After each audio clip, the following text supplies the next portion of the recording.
Well, hello, everyone. This is the spiritual formation class, and this is the second part of the book of Hebrews. So, in your first video that you watched, it wasn't a lecture video; it was the Bible Project video that went through the comic strip and highlighted several of the things, the key themes of the book of Hebrews. The book of Hebrews is obviously a fairly longer book for the New Testament. And so, because of that, and just where we are in the year, we're not going to get as much in depth as we would if we were still in class. For the sake of what we're doing here, though, I thought I'd throw a little bit of a curveball at you here and have you do something slightly different for this quiz. So, instead of really digging into the nitty gritty parts of Hebrews, I really just wanted to have the Bible Project give you that basic overview so that you could have a functioning understanding of it. And then for me in this video in particular, I wanted to talk about Hebrews chapter 11 because that's one of my favorite chapters of the entire Bible, and it's really the centerpiece, the kind of the best part, I guess you would say. It's not the centerpiece because it's not right in the middle of the book of Hebrews, but it's kind of the culmination of everything that the author is saying. And he points all of that out in chapter 11 and how these heroes of the faith, they were looking forward to this Jesus who would come, even though they had no clue what the Messiah would actually look like and be like, and many of them had no clue when he would actually come. So in all of their cases, they dealt with persecution and hardship, and yet they kept their eyes fixed on the prize that was Jesus. And so that's why the author of Hebrews in chapter 12 says, so then, therefore, since we're surrounded by such a great cloud of witnesses, talking about the people in Hebrews 11, he says, let us run the race with endurance and let us put aside every weight that holds us down. It's as if he's saying, let's look to those ancient leaders, the people who are mentioned in Hebrews chapter 11 as heroes, as pillars of the faith, and let's take up the mantle that they have set for us, and let's follow their example, because hardship and persecution are going to be markers of the Christian life. So, what I thought would be interesting for us to do for your quiz is you are going to give me a 2-paragraph synopsis of who your favorite people are that are mentioned in Hebrews chapter 11. And so for me, I'm going to give you an example of what I'm looking for. And I'm just going to do it verbally, since you can't really see things that I'm writing. I'm just going to talk about Moses because he's my favorite person that gets mentioned here. Moses isn't actually my favorite character in the Bible. I wouldn't even say he's my favorite Old Testament person, but I just love the account that the biblical writer gives us here in Hebrews 11 of Moses and the things that he went through, the things that he was thinking, the things that he endured. And I really appreciate the things that are said about Moses.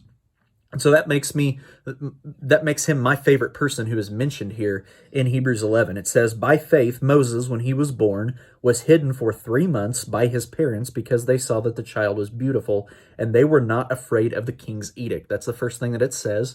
It's talking about when Moses was born, the king, the Pharaoh of Egypt, had come down with an edict or a law that all of the baby children were going to be thrown into the Nile.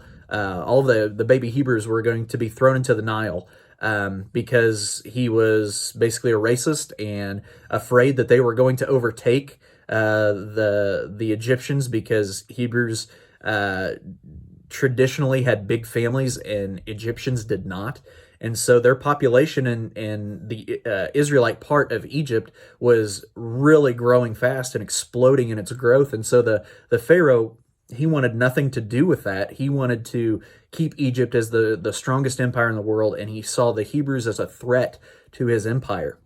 And so he came with an edict that said all baby boys, that all children were going to be killed under a certain age and thrown into the Nile. And so Moses' mother and father decided they were not going to comply with that, and so they hid the child in a basket. And hopefully you know the rest of the story, that Pharaoh's daughter finds him and raises him as her own, and Moses grows up in royalty in Egypt. It goes on to say, by faith, Moses, when he was grown up, refused to be called the son of Pharaoh's daughter, choosing rather to be mistreated with the people of God than to enjoy the fleeting pleasures of sin. He considered the reproach of Christ of greater wealth than the treasures of Egypt, because he was looking toward the reward. So here Moses is rescued by Pharaoh's daughter. She raises him in royalty, and he's part of the royal family. Always probably having that Hebrew understanding of who he was, probably always feeling to a degree like an outcast, feeling like he wasn't truly part of the family, probably having a bit of an identity crisis. And yet at the same time, he had all of the pleasures of Egypt at his fingertips. And he chose to be mistreated with his people rather than to be called an Egyptian. He wanted to be a Hebrew. He saw that as his heritage. He wanted that for himself. And the biblical writer here of Hebrews says it's because he considered the reproach of Christ of greater value. He considered it of greater value to suffer for Christ than to enjoy sin and pleasure and comfort and things like that. Not that comfort is necessarily sinful, but in this case it would have been for Moses. He would rather be mistreated than to continue on in sin.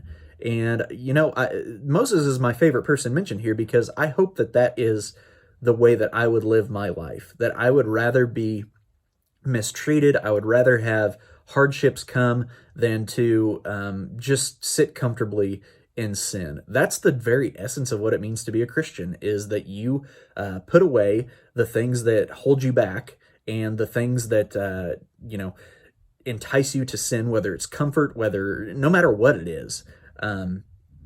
We all have some of those comfort sins, those ones that we struggle with as individuals that we just keep running back to. And for Moses, he says, I'm not going to do that. I'm going to be part of God's people, and I'm going to do it God's way. And if that hurts me, then it hurts me, but I'm going to do it God's way. And I hope that I'm just that kind of a person. It goes on to say a whole lot else about Moses. He's one of the most talked about people in this entire chapter, but he's my favorite because of what is said right there, that he would rather be mistreated than to enjoy sin. And I hope that that's the type of person that I am. I hope that's the type of person that you would want to be. You're welcome to use Moses as your example. There's not a ton here, but I would like you to go through and pick out a character. They have to be mentioned in Hebrews 11. You can't just pick somebody just because you want to. That's not mentioned here, but you could pick anybody mentioned in Hebrews 11, and why you like them and why you like that they are mentioned here. So all of your instructions are on your quiz, and I hope that this is something that you enjoy.